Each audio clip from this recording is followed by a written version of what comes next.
Bem-vindo a mais um Encontro com a Palavra, um programa de estudo de toda a Bíblia. Através desse curso já estudamos o Velho Testamento e agora estamos estudando as cartas de Paulo no Novo Testamento. Se você é um ouvinte novo do nosso programa, não pense que chegou tarde demais, hein? Nunca é tarde para começar a estudar a Palavra de Deus. Hoje continuaremos o estudo da segunda carta de Paulo à Igreja de Corinto. Você já está com sua Bíblia? Acomode-se e abra em 2 Coríntios, capítulos 8 e 9. É bom lembrar mais uma vez que estamos fazendo um estudo introdutório e procurando dar uma ideia geral desta carta. Não vamos esgotar todas as verdades contidas nela. E olhe, são muitas verdades. Algumas pessoas já me disseram: você passou direto pelo meu versículo preferido. Nós passamos por cima de vários versículos, porque neste curso tentamos dar a você uma visão geral de cada livro, uma ideia do que você deve procurar em cada um dos livros da Bíblia. Os capítulos que estudaremos hoje tratam de um assunto muito prático. Paulo deixou para nós muitos ensinos práticos. Encontramos, por exemplo, um versículo que trata de relacionamentos pessoais. Ele escreve assim: se os entristeço, quem me alegrará senão vocês a quem tenho entristecido? Existe uma verdade muito profunda e prática neste pensamento. Aplique-a ao seu casamento, principalmente se você já estiver aposentado. Às vezes é uma bênção quando o homem sai de manhã para o trabalho. Uma bênção para a sua esposa. Mas quando você não precisa mais sair todos os dias de manhã, se depara com um grande desafio: trabalhar o relacionamento com sua mulher agora que passam o dia inteiro juntos. Pare para pensar um pouco nisso. Imagine que você entristeceu a pessoa com quem vive e a quem ama. Se você a deixou triste, quem é que poderá animá-la? Ela? Mas você a deixou triste. Ela é a última pessoa no mundo a quem você poderia entristecer. No capítulo 6 de 2 Coríntios, Paulo estimulou a segregação, preconceito e discriminação. Isso espantou você? Se atentarmos bem para o texto, veremos que Paulo fala sobre tudo isso, mas a base para o preconceito e a discriminação não é raça, nem etnia, nem posição social. É fé. Paulo exorta: não se ponham em julgo desigual com descrentes. Pois o que há de comum entre o crente e o descrente? Ele continuou citando uma passagem do Velho Testamento: saiam do meio deles e separem-se, diz o Senhor, e lhes serei pai, e vocês serão meus filhos e minhas filhas. Paulo está dizendo que devemos ficar separados do descrente. Ao mesmo tempo, não podemos viver neste mundo como monges em mosteiros, porque desta maneira não alcançaremos o mundo. O que Paulo está dizendo é que podemos estar no meio deles, sim, mas devemos ser diferentes. Nunca se esqueça que você é diferente porque é transcendente e transformado, com um pé na terra e outro no céu. Você já passou pela experiência da conversão, pela experiência do deserto e pela experiência celestial. Você não vai mais marchar no mesmo ritmo das pessoas do mundo. Os capítulos 8 e 9 desta carta referem-se à mordomia ou à administração do que Deus lhe deu. Este não é um assunto muito apreciado. Comecei meu ministério com 25 anos e disse que jamais pregaria sobre dinheiro porque já tinha ouvido tantas histórias de família que quando finalmente conseguiam levar o chefe da casa para a igreja, o sermão era sobre dinheiro e a pessoa acabava indo embora dizendo que na igreja só se prega sobre dinheiro e que tudo que eles querem é o seu dinheiro e não voltava nunca mais então. Eu aprendi que o pastor é responsável pelo bem espiritual da igreja e por isso não há como não pregar sobre dinheiro. As Escrituras afirmam que o bem-estar espiritual de uma pessoa depende da sua fidelidade na questão da mordomia, ou seja, dízimo, ofertas. Em Lucas 16, na parábola do administrador astuto, o Senhor ensinou que se você não for fiel na administração dos bens do homem injusto, Deus não o abençoará com as riquezas verdadeiras. Ele reterá suas bênçãos espirituais. Se Deus tem retido as bênçãos espirituais na sua igreja, é porque ela tem sido infiel nessa área. Por isso, como pastor, devo pregar sobre a mordomia. Nunca quis saber com quanto cada membro da igreja contribuía. Mas uma vez o tesoureiro da igreja me chamou e quis que eu desse uma olhada em seus relatórios para ver por que certas pessoas estavam sempre no meu escritório buscando aconselhamento. O tesoureiro argumentou: a razão por que a vida deles é uma bagunça é porque não contribuem com 1 centavo para o Senhor. Acho que o Senhor os ajudaria a resolver grande parte de seus problemas se pregasse sobre mordomia, hein? Se falasse sobre dízimo e ofertas. Nem é preciso dizer que a partir daquele dia, eu já preguei muitas vezes sobre mordomia, sobre dízimos e ofertas. Os capítulos 8 e 9 de 2 Coríntios são uma passagem maravilhosa sobre esse assunto. Paulo estava fazendo uma coleta para os judeus cristãos que estavam sofrendo em Jerusalém e na Judéia por causa da perseguição aos santos. O ministério de Paulo era voltado principalmente para os gentios. Os crentes de Corinto, Éfeso e Colossos eram gentios. Ele foi um importante missionário para o mundo não judeu, mas por onde ia, espalhava o seu amor pelos judeus cristãos que estavam sofrendo em Jerusalém. Paulo queria incluir os coríntios naquela oferta. Por isso, os capítulos 8 e 9 desta carta, escrita em Filipos, são instruções referentes à coleta.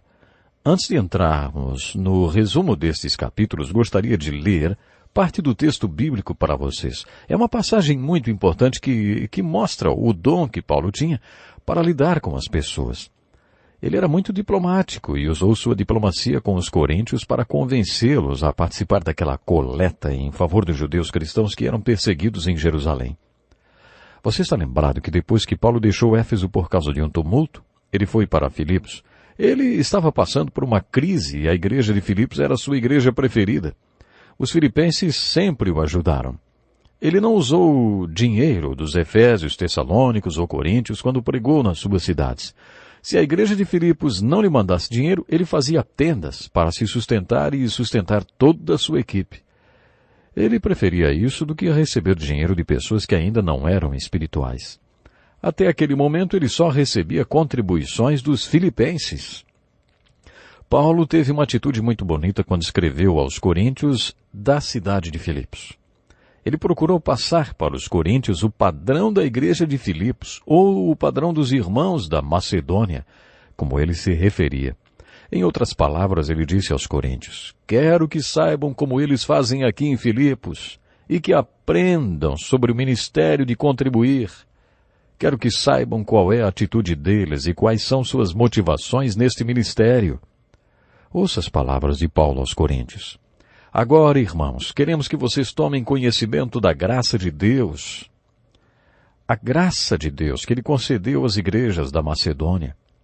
No meio da mais severa tribulação, a grande alegria e a extrema pobreza deles transbordaram em rica generosidade, pois dou testemunho de que eles deram tudo quanto podiam, e até além do que podiam. Por iniciativa própria, eles nos suplicaram insistentemente o privilégio de participar da assistência aos santos. E não somente fizeram o que esperávamos, mas entregaram-se primeiramente a si mesmos ao Senhor, e depois a nós pela vontade de Deus. Assim recomendamos a Tito que, assim como ele já havia começado, também completasse esse ato de graça da parte de vocês. Todavia, assim como vocês se destacam em tudo, na fé, na palavra, no conhecimento, na dedicação completa e no amor que vocês têm por nós, destaquem-se também neste privilégio de contribuir. Não lhes estou dando uma ordem, mas quero verificar a sinceridade do amor de vocês, comparando-o com a dedicação dos outros. Deste texto, destacamos um versículo muito bonito. Diz assim: pois vocês conhecem a graça de nosso Senhor Jesus Cristo, que, sendo rico, se fez pobre por amor de vocês, para que por meio da sua pobreza vocês se tornassem ricos. Paulo continua aconselhando aos coríntios. Convém que vocês contribuam, já que desde o ano passado vocês foram os primeiros, não somente a contribuir, mas também a propor esse plano.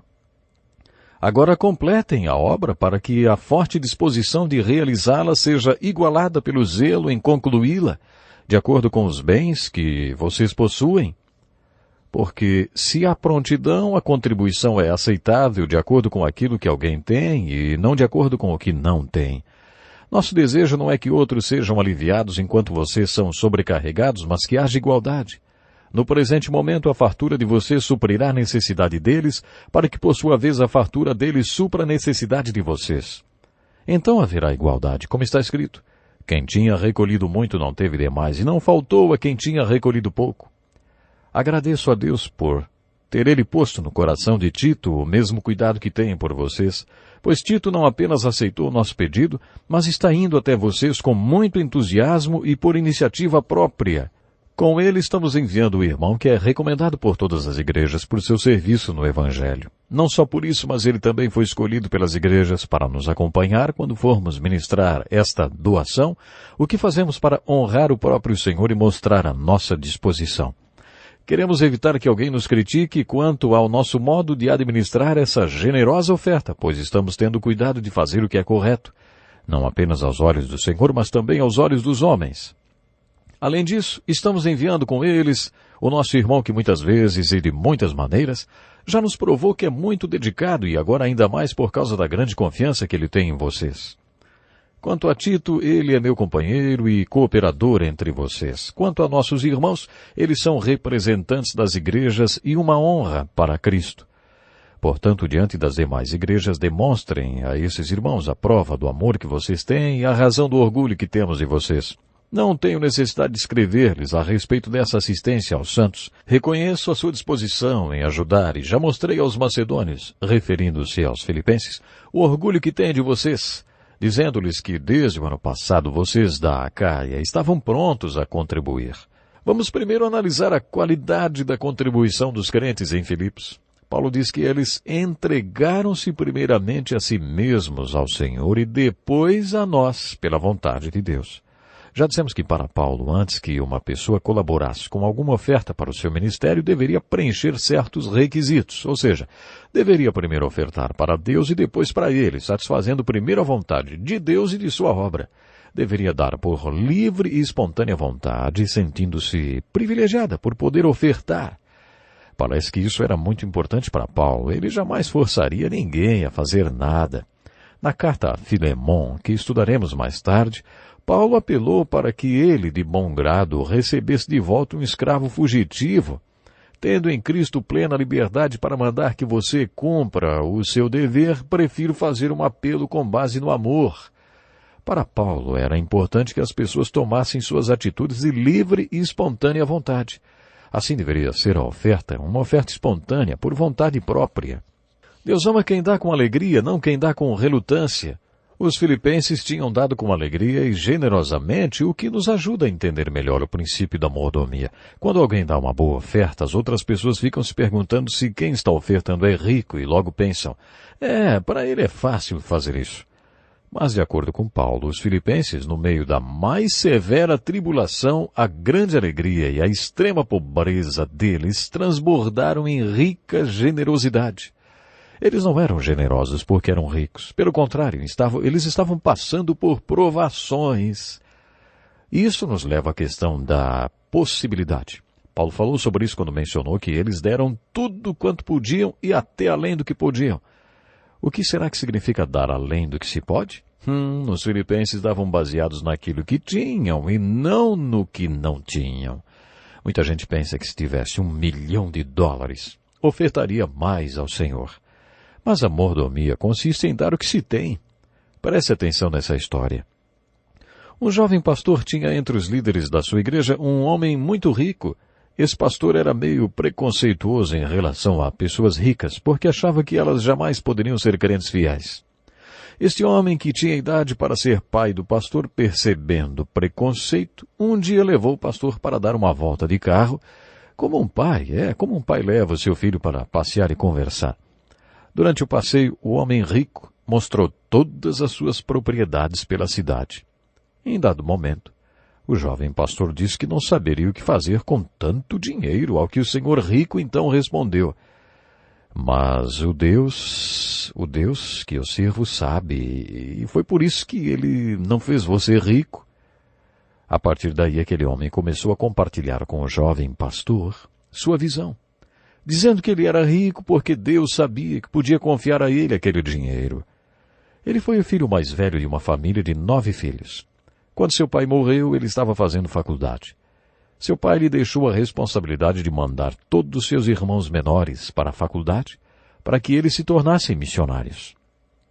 Antes do pai morrer, ele prometeu que lutaria por isso. Durante a depressão, quando o último irmão foi para a faculdade, seu contador veio lhe cumprimentar. Ele perguntou por quê, e o contador respondeu: eu queria saber como é apertar a mão de um milionário. Ele tinha se tornado dono de uma conta de $1 milhão, numa época em que $1 milhão valia muito mais do que hoje. Naquele tempo, aquele homem, sozinho, já sustentava 120 missionários. Ele já era aposentado, mas o trabalho com os missionários era como se fosse um emprego de tempo integral. Era sua atividade principal. Então ele falou para o jovem pastor: Deus pode colocar dinheiro na minha mão.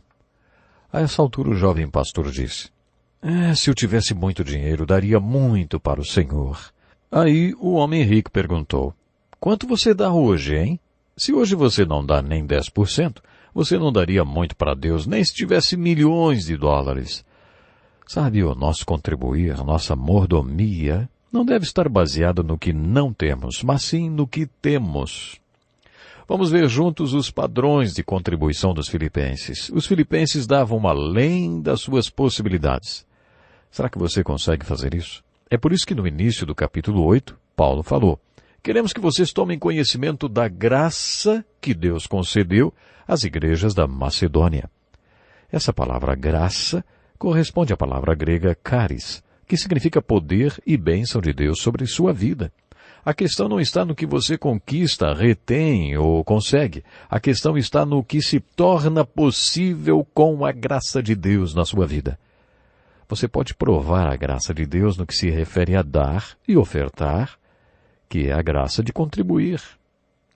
Existia também o princípio da igualdade na contribuição dos filipenses. Quando Paulo escreveu: mas que haja igualdade, ele estava se referindo a um aspecto muito subjetivo. Eu não sei como Deus faz, mas Ele faz. Ele pega a contribuição de alguém que ofertou com extrema dificuldade, como a viúva que deu sua última moeda, e faz daquela quantia mais do que os milhares que não farão nenhuma falta para o milionário. Esta igualdade só é possível através da graça de Deus. A contribuição deve ser proporcional ao que cada um tem. No Velho Testamento encontramos a ordem do dízimo, que corresponde à 10ª do que a pessoa tem. Mas o dízimo não representa apenas uma 10ª, mas a primeira 10ª. De acordo com Malaquias, o povo estava roubando de Deus porque estava retendo o dízimo. Além do dízimo que pertence a Deus, eles ofertavam. E além das ofertas, eles também ofereciam sacrifícios.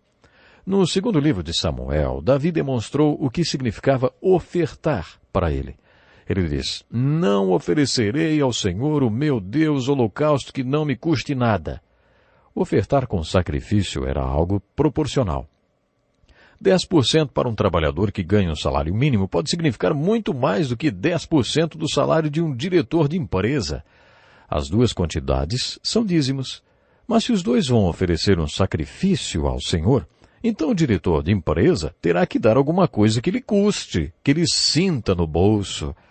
Ele talvez tenha que dar muito mais do que os 10% do dízimo. O conceito do Novo Testamento é que tudo pertence a Deus e não apenas os 10%, e nós somos apenas mordomos, administradores ou gerentes de tudo que Deus nos entregou. A questão é que um dia você deixará de ser mordomo e terá que prestar contas. O conceito de mordomia não implica em quanto você deu, mas no porquê reteve tanto. Por que você gastou tanto com você mesmo? Você administrou tudo que Deus lhe entregou para a glória de Deus? A igualdade é um princípio muito bonito presente no modelo de mordomia dos filipenses apresentado aos coríntios. Esta igualdade apresenta-se da seguinte forma: se vamos contribuir baseados no que temos e não no que não temos, então Deus fará funcionar o princípio de igualdade. Eu já vi Deus pegar a última moedinha da viúva e fazê-la render mais do que os 10 mil reais de um homem rico que nem sentiria falta daquele dinheiro. Quando o escritor desse estudo, o pastor Dick Woodward, estava construindo uma igrejinha, um jovem fazendeiro foi até sua casa num sábado à noite e lhe entregou uma bela arma de caça. Este homem era muito tímido. Ele simplesmente entregou a arma e saiu. O pastor foi até uma loja de armas para avaliá-la. O dono da loja não se conformava que aquela arma tivesse sido doada e perguntou ao pastor: "Puxa, que tipo de pregação você fez para conseguir que um fazendeiro ofertasse essa arma?" Pouco tempo depois, o pastor Dick Woodward foi convidado para falar num retiro para um grupo de homens da igreja presbiteriana. Eles não especificaram sobre qual tema gostariam que fosse abordado no encontro. Então, antes de começar o retiro, o pastor perguntou sobre o que eles gostariam que ele falasse. Lá de trás veio uma sugestão. "Por que você não fala sobre como conseguir que um fazendeiro doe sua arma de caça?" Era o dono da loja de armas. Ele era um dos líderes da igreja presbiteriana. Aquela igreja estava querendo mudar para outro bairro onde seu trabalho pudesse ser melhor desenvolvido, mas não havia consenso a esse respeito porque a saída da igreja daquele bairro significaria numa desvalorização imobiliária.